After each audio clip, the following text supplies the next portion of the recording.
Assalamualaikum warahmatullahi wabarakatuh. Selamat pagi, bagaimana kabarnya anak-anak di pagi hari ini? Kalian masih semangat untuk berpuasa kan? Ya, Bapak doakan kalian semangat selalu dalam berpuasa dan pastinya belajar di pagi hari ini.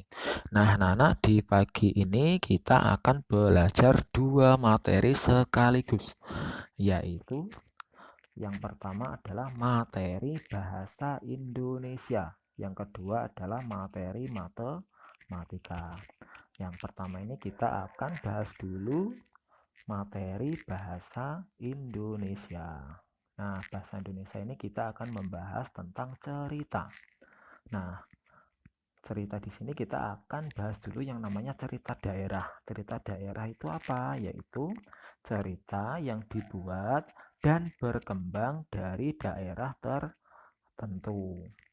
Nah, cerita daerah ini dikembangkan dari sesuatu kondisi yang ditemui dari daerah ditambah dengan imajinasi pencerita. Nah, dengan demikian cerita daerah ini merupakan cerita fiksi atau cerita tidak sebenarnya. Nah, contohnya mungkin kalian pernah mendengar cerita daerah itu seperti asal mula Rawa Pening yang berasal dari Jawa Tengah, asal mula Danau Toba yang berasal dari Sumatera, ada lagi Telaga Warna yang berasal dari Jawa Tengah. Nah, sekarang kita bahas yang cerita fiksi. Cerita fiksi itu adalah cerita rekaan atau khayalan pengarang. Nah, isi cerita ini berasal dari khayalan pengarangnya itu. Lalu disajikan dengan imajinasi si pengarang. Lalu ciri-cirinya apa cerita fiksi itu? Nah, cerita fiksi itu bersifat rekaan atau cerita khayalan. Yang kedua, cerita ini disajikan dalam urutan waktu. Peristiwa dalam cerita disajikan dari awal hingga akhir. Cerita ini bertujuan untuk menghibur dengan menceritakan suatu peristiwa. Peristiwa-peristiwa dalam cerita tersebut dirangkai dalam sebuah alur cerita. Ceritanya menggunakan bahasa yang komunikatif atau mudah dipahami oleh pembaca. Ya, anak-anak, selanjutnya kita akan mempelajari yang namanya tokoh. Tokoh dalam cerita fiksi.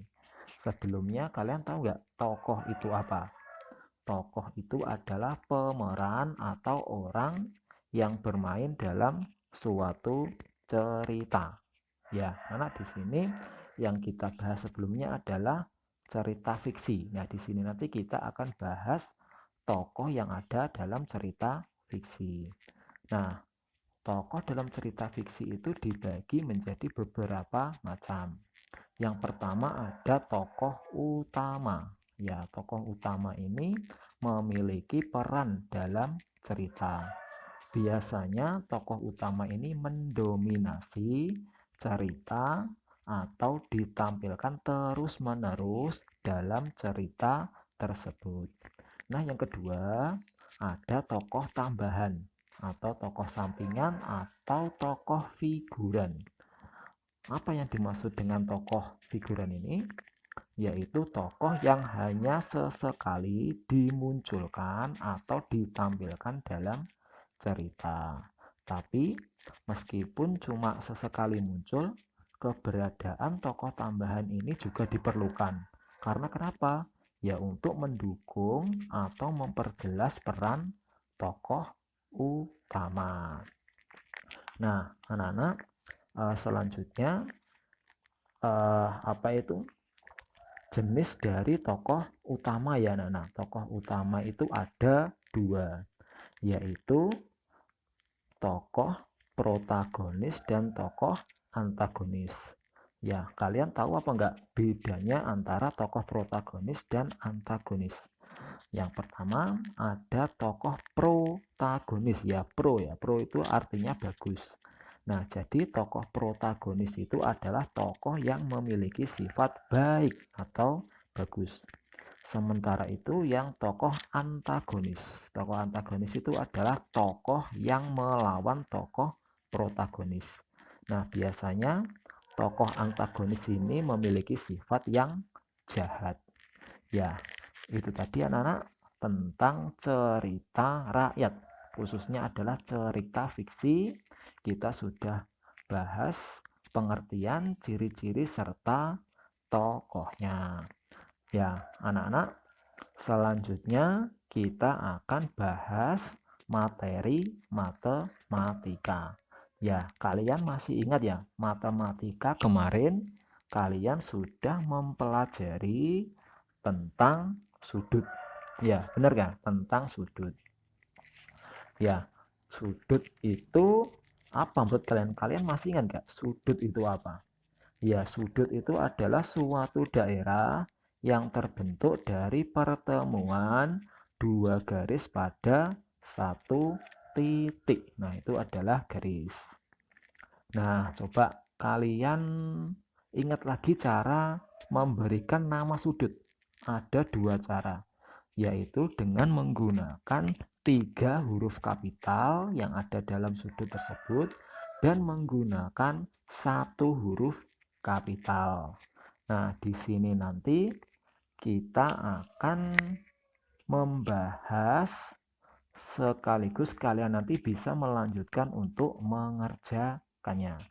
Nah, di situ coba kalian lihat ada contoh sudut ya anak-anak. Nah, di situ ada contoh sudut. Nah, di situ dari sudut itu coba kita nanti akan bahas bersama-sama sebelum kalian mengerjakannya. Nah, anak-anak coba kalian perhatikan ada beberapa soal di situ.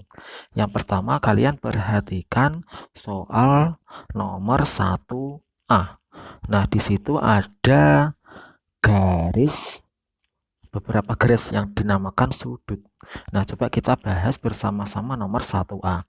Nah, di situ nama sudutnya adalah ABC atau kalian bisa menyebutkan CBA. Untuk kaki sudutnya adalah AB dan CB. Untuk titik sudutnya adalah B. Nah, itu nanti nomor 1B silahkan bisa kalian kerjakan. Nah, untuk yang nomor 2A, coba kita akan membahas bagaimana cara menentukan nama sudutnya. Nama sudut dari nomor 2A itu adalah ABC atau CBA. Nah, untuk selanjutnya kalian nanti bisa kerjakan di buku tugas kalian masing-masing. Ya, anak-anak, untuk pembelajaran bahasa Indonesia tadi tugasnya adalah ini anak-anak ya. Nah, di depan tadi kalian sempat mendengar yang namanya cerita Danau Toba. Ya, betul ya. Cerita Danau Toba. Nah, cerita Danau Toba itu tugas kalian nanti coba kamu cari di internet atau membaca buku, kalian tulis apa ya? Tokohnya. Nah, tokohnya itu siapa saja yang bermain dalam cerita Danau Toba tersebut. Nah, kalian nanti sebutkan tokoh protagonisnya siapa, tokoh antagonisnya siapa. Kalau mungkin kalian nanti menemukan tokoh figuran, silahkan bisa ditulis sekalian gak apa-apa. Ya, anak-anak, cukup sekian materi di pagi hari ini. Tetap semangat dalam berpuasa dan senantiasa patuhi protokol kesehatan. Sekian dulu penjelasan untuk materi bahasa Indonesia dan matematika di pagi hari ini. Terima kasih atas perhatian kalian. Wassalamualaikum warahmatullahi wabarakatuh.